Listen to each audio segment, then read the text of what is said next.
तो कैसे है बच्चों, जैसा कि आप लोग भी जानते हैं, हम लोग भी जानते हैं कि आज बिहार बोर्ड द्वारा आयोजित मैट्रिक की बोर्ड परीक्षा का पहला दिन था और हिंदी विषय था। तो आपके लिए भी खुशी की बात थी कि किसी तरह का तनाव नहीं रहा होगा, लेकिन मन में एक हलचल रही होगी कि कितना जल्दी हम एक सटीक आंसर, बिल्कुल 100 में 100 मेरा सही हो, ऐसा कोई वीडियो मिले। तो जो वीडियो का इंतजार था वो वीडियो आपको शुरू होने जा रहा है। आप देख रहे हैं, आपका कोई भी सेट हो सकता है, ABCDEFGHI तक का सेट रहा है, तो आपका क्वेश्चन यही रहेगा, भरसक उसका नंबर कहीं और होगा। तो आपको मैं जो लेकर के आज आया हूं वो डी आपको सेट का ये प्रश्न है। आप देख सकते हैं प्रश्न पुस्तिका सेट कोड डी है।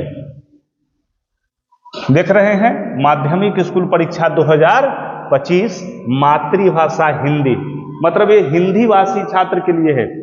उर्दू वाले के लिए इसके जस्ट बाद बनाएंगे। आइए इसको अब चलते हैं, देर नहीं करते, फटाफट आप लोग भी इंतजार में होंगे कि हम जल्द से जल्द इसको मिलाएं चेंज। चलिए अब आप देखिए, पहला प्रश्न आपके स्क्रीन पर ये रहा।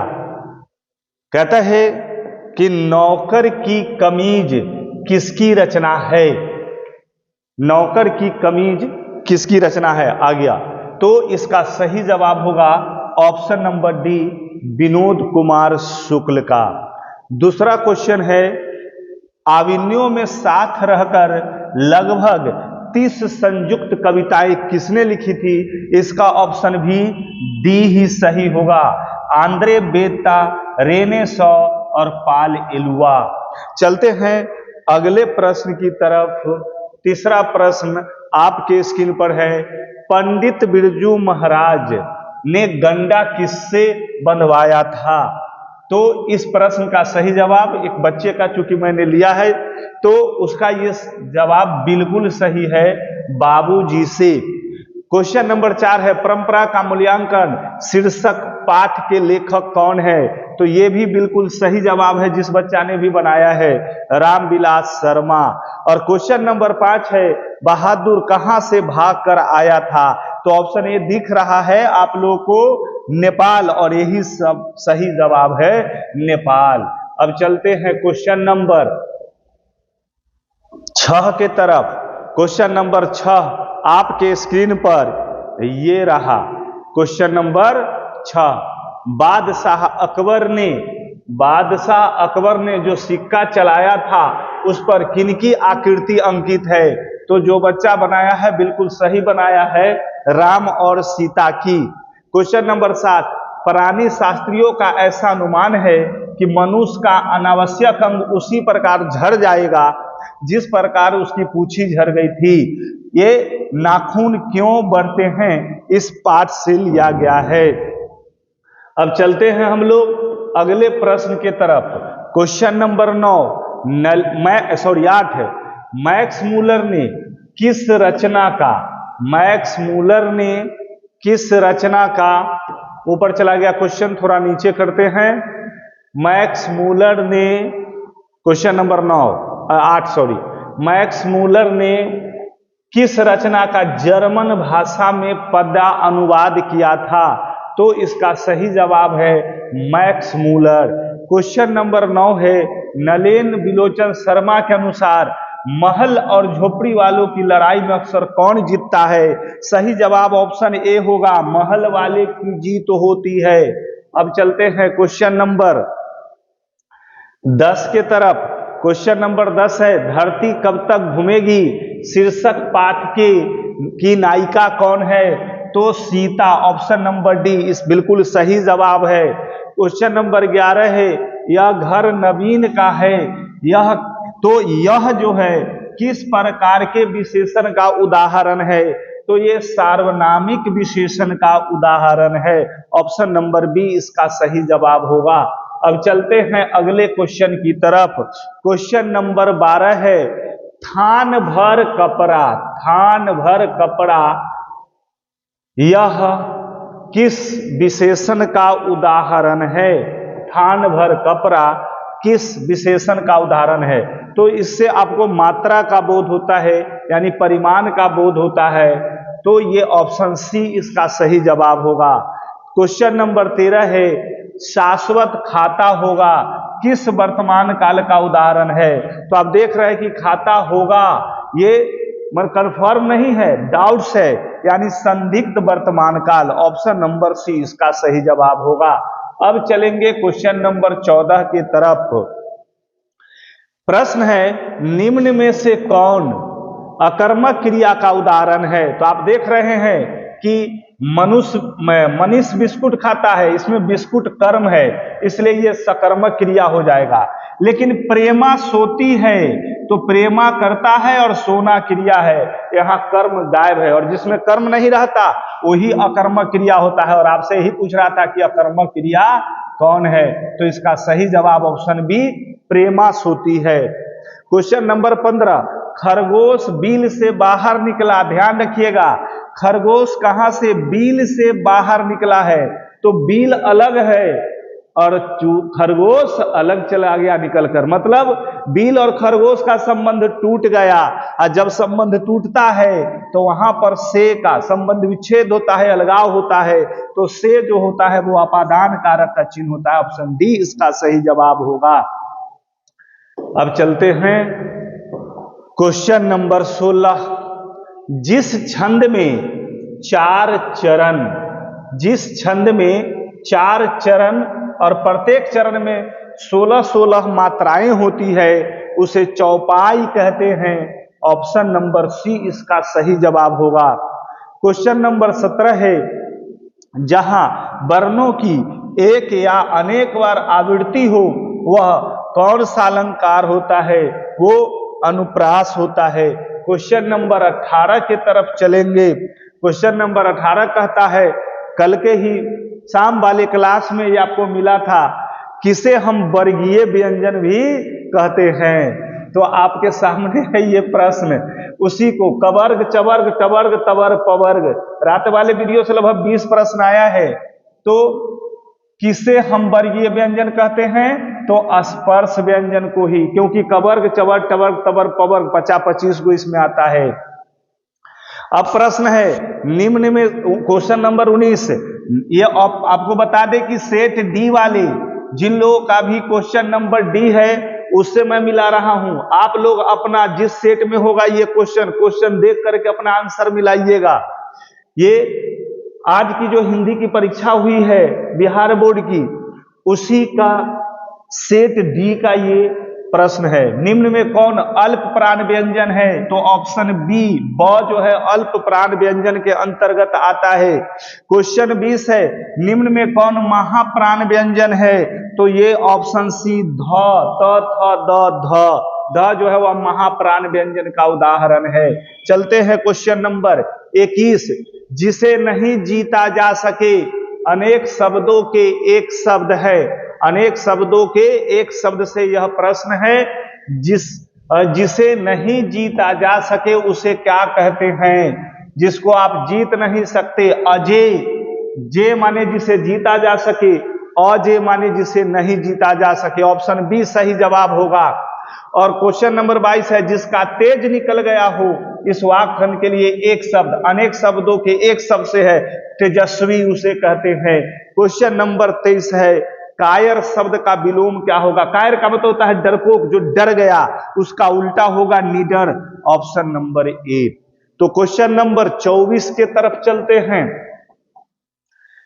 क्वेश्चन नंबर 24 आपके सामने है, ज्योति शब्द का विलोम क्या होगा? ज्योति का मतलब क्या होता है बच्चों? प्रकाश। और तम का मतलब होता है अंधकार। तो विलोम पूछ रहा है उल्टा, तो तम। ऑप्शन डी इसका आंसर होगा। और 25 नंबर क्वेश्चन है, जंगम शब्द का विलोम क्या होगा, उल्टा क्या होगा? तो ऑप्शन ए अस्थावर, ये इसका सही जवाब होगा। क्वेश्चन नंबर 26 है, पुष्प का पर्यायवाची शब्द क्या होगा? चपला, हिरण्य, वारिद नहीं होगा, प्रशुन्न होगा। ऑप्शन नंबर बी इसका सही जवाब है। अब चलते हैं क्वेश्चन नंबर 27 के तरफ। 27 नंबर क्वेश्चन है, सरस्वती का पर्यायवाची शब्द कौन है? तो वागीसा, ये इसका सही जवाब है, option number A. Question number 28 है, घर का पर्यायवाची क्या होगा? तो घर का पर्यायवाची होगा गेह, जो कि ऑप्शन नंबर बी में है। क्वेश्चन नंबर 29, निम्नलिखित में से कौन शुद्ध वाक्य है? तो हम लोग की तो नाके कट गई, नाक एक वचन होना चाहिए, यहां बहुवचन है, ये गलत है।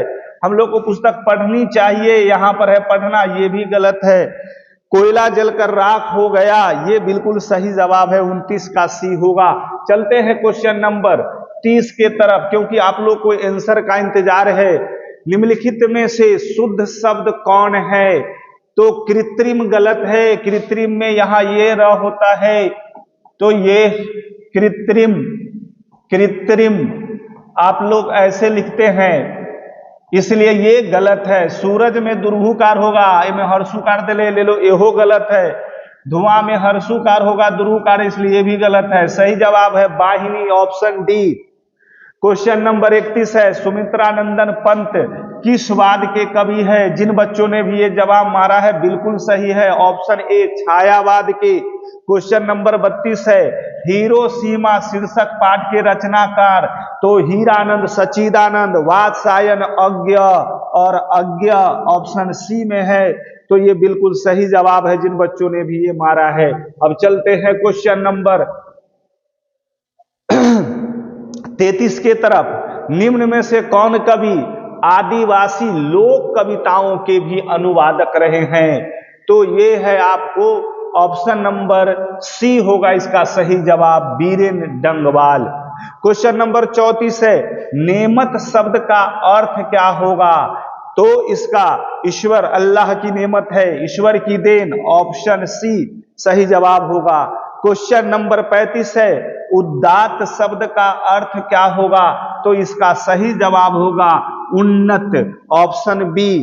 क्वेश्चन नंबर 35, आप देख रहे हैं बिहार बोर्ड द्वारा आयोजित आज के हिंदी परीक्षा का सेट डी का आंसर शीट। आप लोग के पास कोई भी सेट होगा, आप क्वेश्चन के साथ ऑप्शन मिला करके और अपना मिलाएंगे, और ऑप्शन डी वाले तो हूबहू ऐसा ही मिलाएंगे, ठीक है। क्वेश्चन नंबर 36 के तरफ चलते हैं प्यारे बच्चों। क्वेश्चन नंबर 36 है, सयानप, सयानप शब्द का क्या अर्थ होता है? तो ये चतुराई होगा। कहते हैं कि ज्यादा सयाना मत बनो, ज्यादा तेज मत बनो, ज्यादा चतुराई मत दिखाओ, ऑप्शन नंबर सी इसका सही जवाब होगा। और क्वेश्चन नंबर 37 है, गुरु नानक को किस मुगल सम्राट से मुलाकात हुई थी? तो इसका सही जवाब है मुगल वंश के संस्थापक बाबर से, 37 का ए होगा। क्वेश्चन नंबर 38 है, हाटक में देखहूं भरा बसे अंग्रेजी माल। ये स्वदेशी कविता के पंक्ति है, जिस कविता के कवि हैं बद्री नारायण प्रेमघन। यहाँ प्रेमघन दिया है, तो ऑप्शन नंबर बी इसका सही जवाब है। अब चलते हैं क्वेश्चन नंबर 39 की तरफ। क्वेश्चन नंबर 39 कहता है, हस्तलिपि किसे कहते हैं? आप सभी लोग जानते हैं, जिस चीज को हम हाथ से लिखते हैं, हाथ की लिखावट, ऑप्शन नंबर डी इसका बिल्कुल सही जवाब है। क्वेश्चन नंबर 40 है, साखी, साखी मतलब साक्षी, साक्षी शब्द का अर्थ होता है गवाह, तो गवाही बिल्कुल सही जवाब है, क्वेश्चन नंबर 40 का सी। क्वेश्चन नंबर 41, निम्न में कौन पंचम अक्षर है? पंचम अक्षर माने पांचवा अक्षर किसी भी वर्ग का। तो छ नहीं है, त नहीं है, स नहीं है, न, च, छ, ज, झ, य, पांचवा अक्षर डी, न, ये सही जवाब होगा। क्वेश्चन नंबर 42 के तरफ चलते हैं। क्वेश्चन नंबर 42 क्या कहता है? त्र जो संयुक्ताक्षर है किन किन वर्णों के मेल से बना है? तो इसका सही जवाब होगा त, र और अ। यहां पर ये आप देख रहे हैं, ऑप्शन नंबर सी इसका सही जवाब है। क्वेश्चन नंबर 43 की तरफ चलते हैं। निम्न में कौन दीर्घ स्वर है? रात ही हमने बताया था, हर्ष स्वर, दीर्घ स्वर। तो ये हर्ष ई और दीर्घ ई बार बार कहा था, ऑप्शन नंबर बी दीर्घ ई, नाम भी इसको हम दीर्घ ही देते हैं, और यह है भी दीर्घ स्वर का उदाहरण। उसके बाद है दीर्घ ऊ का उच्चारण स्थान, आप बोल के देखिए ऊ होठ यानी ओष्ठ का प्रयोग होता है, तो ऑप्शन नंबर डी ओष्ठ इसका सही जवाब होगा। क्वेश्चन नंबर 45, ये भी रात के ही प्रश्न से आपको है। इसमें तीनों के तीनों प्रश्न जो रात में वर्ण पढ़ाए थे उससे लगभग 10 प्रश्न पूछा है। निम्न में कौन उष्म व्यंजन है? तालाब सा, मूर्धन सा, दंत सा, ह, तो इसमें ऑप्शन है मूर्धन सा, ऑप्शन नंबर सी ये बिल्कुल सही जवाब है। अब चलते हैं क्वेश्चन नंबर 46 के तरफ। जपूजी किसकी रचना है? तो आप लोगों ने जपूजी किसकी रचना है, तो इसका सही जवाब होगा गुरु नानक, ऑप्शन सी बिल्कुल सही जवाब है।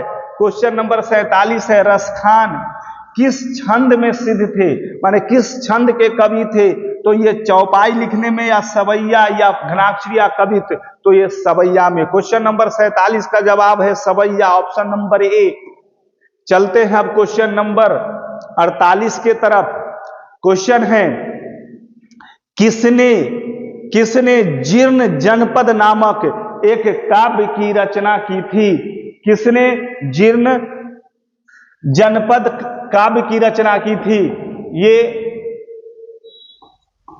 इसका सही जवाब होगा Badri Narayan Chaudhary Premghan, option number C. चलते हैं क्वेश्चन नंबर 49 के। घनानंद किस भाषा में लिखते थे, यानी घनानंद किस भाषा के कवि थे? तो ये हो जाएंगे ब्रज भाषा के, ऑप्शन नंबर बी इसका सही जवाब है। क्वेश्चन नंबर 50 है सुमित्रा नंदन पंत की माता का क्या नाम था? सुमित्रा नंदन माता के नाम ये मनोरमा थी। फुफेरा शब्द में कौन सा प्रत्यय है? एरा। अब चलते हैं क्वेश्चन नंबर 52। पठाकू शब्द में कौन सा प्रत्यय है? तो ऑप्शन नंबर बी जिन बच्चे का भी है बिल्कुल सही है, आकू प्रत्यय, ऑप्शन नंबर बी। मानवता किस शब्द का उदाहरण है? तो मानवता जो है वह रूढ़, राते रूढ़, यौगिक योग रूढ़ बताए थे, उससे भी प्रश्न पूछ लिया। क्वेश्चन नंबर 54 है खलिहान किस शब्द का उदाहरण है? ये भी राते पढ़ाया था। तत्सम तद्भव देशज विदेशज, खेत खलिहान कटोरा लोटा ये सभी देशज है, ऑप्शन नंबर सी इसका सही जवाब होगा। चलते हैं अब क्वेश्चन नंबर 55 की तरफ। और 55 नंबर क्वेश्चन राते संज्ञा भी बताए थे, बुढ़ापा, जापानी, बचपना, मिठास, खटास ये सभी भाववाचक संज्ञा होते हैं। करीब 25 क्वेश्चन तो सिर्फ रात व्याकरण के सेशन से है। इसका सही जवाब होगा ऑप्शन नंबर डी। जिन बच्चे ने भी मारा है बिल्कुल सही जवाब है आपका प्यारे बच्चों। क्वेश्चन नंबर डी भाववाचक संज्ञा है खटास, क्योंकि इसको देख नहीं सकते, छू नहीं सकते, अनुभव करके बताते हैं। चलते हैं अब क्वेश्चन नंबर 56 की तरफ। निम्न में से कौन व्यक्तिवाचक संज्ञा है? कल रात में इसकी भी चर्चा हुई थी व्यक्तिवाचक की। तो दाल आप जानते ही हो, इसको तौलेंगे तो ये द्रववाचक हो जाएगा। दानव कहने से पूरे जाति भर का बोध होता है, दानव राक्षस जाति का। कराई जो है वह विशेषण है, इसलिए इसका सिर्फ एक हो जाएगा। पारिजात किसी का नाम है और किसी व्यक्ति का नाम व्यक्तिवाचक संज्ञा होता है। क्वेश्चन नंबर 57 है सांप का स्त्रीलिंग रूप क्या होगा? सांप का स्त्रीलिंग रूप होगा सापिन, जो कि ऑप्शन नंबर ए में है। और क्वेश्चन नंबर अब 58 की तरफ चलते हैं। क्योंकि आप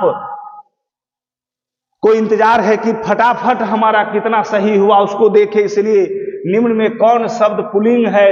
तो आपको पता है कि बाकी सभी स्त्रीलिंग है, लेकिन विवाह पुल्लिंग है। यही अगर शादी होता तो ये स्त्रीलिंग होता, तो विवाह पुल्लिंग शब्द है। क्वेश्चन नंबर 59 ये भी रातें बताए थे, आपको बोले थे कि कुछ भेद भी पूछ देता है।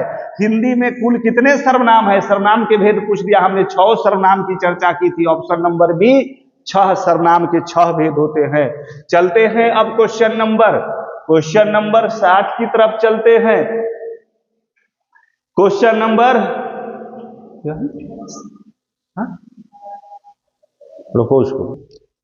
दाल में कुछ है, यह भी राते का प्रश्न है। कुछ है क्यों? कंप्लीट नहीं है, निश्चित नहीं है, इसीलिए यह अनिश्चयवाचक सर्वनाम होगा। ऑप्शन नंबर बी इसका सही जवाब है। क्वेश्चन नंबर 61 है पापत्ती लगभग कितने साल की थी? तो ये 12 साल की थी, ऑप्शन नंबर सी इसका सही है। चलते हैं क्वेश्चन नंबर 62 के तरफ मां शीर्षक पाठ के लेखक कौन है? मां शीर्षक पाठ के लेखक ईश्वर पेटलीकर है। गुजराती भाषा की एक कविता थी। माँ जी के आंगन में बैठकर मंगम्मा क्या खाती थी? उसको पान सुपारी खाने की आदत थी। ऑप्शन नंबर सी इसका सही जवाब है। अरे कहावत है दवा करने से मसान ही जगता है, यह बात किसने कही थी? ये माँ जी ने कहा था। चलते हैं क्वेश्चन नंबर 66 के तरफ, सॉरी 65 के तरफ। रसुलन बाई कौन थी? रसुलन बाई क्या थी? एक गायिका थी, अभिनेत्री नहीं, ये गायिका थी।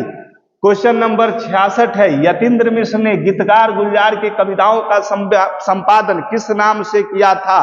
किस नाम से? जुलाहे, यार जुलाहे, option number C. Question number 67 है, बहुवचन पत्रिका, बहुवचन पत्रिका का संपादन किसने किया था? तो इसका सही जवाब जो है वो होगा अशोक वाजपेयी, बिल्कुल सही जवाब है। चलते हैं क्वेश्चन नंबर 68 की तरफ। शहर अब भी संभावना है किसकी रचना है? तो 68 का देखिए कहां चला गया क्वेश्चन। हाँ चलिए आ गया ये। तो क्वेश्चन है शहर अब भी संभावना है किसकी रचना है? तो option number C Ashok Vajpayee इसका सही जवाब होगा। चलते हैं क्वेश्चन नंबर 69 की तरफ। क्वेश्चन नंबर 69 है, क्वेश्चन नंबर 69 है, निम्नलिखित में किस पाठ की विधा निबंध है? अच्छा, इसमें से निबंध कौन है? ये कहानी है, ये कविता है और ये भी कहानी है। तो इसमें नाखून क्यों बढ़ते हैं? सही जवाब। ये सब गलत हो जाएंगे। ये ऑप्शन ए, नाखून क्यों बढ़ते हैं, निबंध है। 70 number question, the caste in India their mechanism किसकी रचना है? ऑप्शन बी, भीमराव अंबेडकर की। अब चलते हैं अगला क्वेश्चन 71 पर। रामधारी सिंह दिनकर का जन्म कहां हुआ था? सिमरिया, सब लोग जानते हैं, बेगूसराय के सिमरिया नामक गांव में बिहार में हुआ था। Option A. किनके पिताजी एक प्रख्यात पुरातत्ववेत्ता थे? ऑप्शन नंबर ए सही होगा, सच्चिदानंद, हीरानंद, बादशाह अज्ञ। आप देख रहे हैं बिहार बोर्ड द्वारा आयोजित आज जो हिंदी की परीक्षा हुई थी उसका सेट डी का आंसर आप लोग अपने सेट के हिसाब से मिला लेंगे। ये कहीं ना कहीं क्वेश्चन आपके कहीं यहाँ क्वेश्चन नंबर 72 में है तो दूसरे सेट में कहीं और होगा। और डी वाले के लिए तो बल्ले बल्ले डायरेक्ट मिलाते चलिए। चलते हैं क्वेश्चन नंबर 73 के तरफ। एक वृक्ष की हत्या शीर्षक कविता के कवि कौन है? तो बिल्कुल इसका सही जवाब, जिस बच्चे ने भी मारा है बिल्कुल सही जवाब है, कुंवर नारायण। क्वेश्चन नंबर 74, जीवन आनंद दास किस भाषा के कवि रहे हैं? बांग्ला भाषा के, बिल्कुल सही जवाब है। क्वेश्चन नंबर चलते हैं 75 की तरफ। बीजाक्षर किसकी रचना है? तो ये आपको अनामिका जी की रचना है। क्वेश्चन नंबर 75 का ऑप्शन ए सही जवाब है। क्वेश्चन नंबर 76 है, रेनर मारिया रिल्के के माता का नाम क्या था? तो इसका सही जवाब होगा ऑप्शन डी, सोफिया नाम था उनका। क्वेश्चन नंबर 77 के तरफ चलते हैं। जिजीविषा शब्द का अर्थ क्या है? तो जिजीविषा शब्द का अर्थ होगा जीने की लालसा, जीने की लालसा, option number A. Question number 78 है, बाबा साहब भीमराव अंबेडकर का जन्म किस परिवार में हुआ था? दलित परिवार में हुआ था। ऑप्शन नंबर सी इसका सही जवाब है। क्वेश्चन नंबर 79 है, महात्मा गांधी का निधन कब हुआ था? सब लोग जानते हैं 30 जनवरी 1948 को इनके अंगरक्षकों ने मारा था। ऑप्शन ए सही है। क्वेश्चन नंबर 80 है, बिस्मिल्लाह खां साहब 80 बरस से प्रार्थना में क्या मांगते थे? सूर के बेताज बादशाह थे तो अल्लाह से और क्या मांगेंगे? सूर मांगेंगे। इन्होंने ही कहा था कि बिटिया लुंगिया क्या है, फट जाएगी तो सिल जाएगी, अल्लाह मेरे सूर ना फाड़े। क्वेश्चन नंबर 81 चलते हैं। क्वेश्चन नंबर 81 है, निम्नलिखित में से कौन शब्द अशुद्ध है? अशुद्ध है तो सही जवाब ऑप्शन ए होगा, दुष्कर, क्योंकि यहां दंत स के जगह पर आधा मूर्धन्य स होगा। क्वेश्चन नंबर नेक्स्ट चलते हैं। 82 नंबर क्वेश्चन है, दोष शब्द का दोष शब्द का विशेषण क्या होगा, तो दोषील ऑप्शन बी सही है।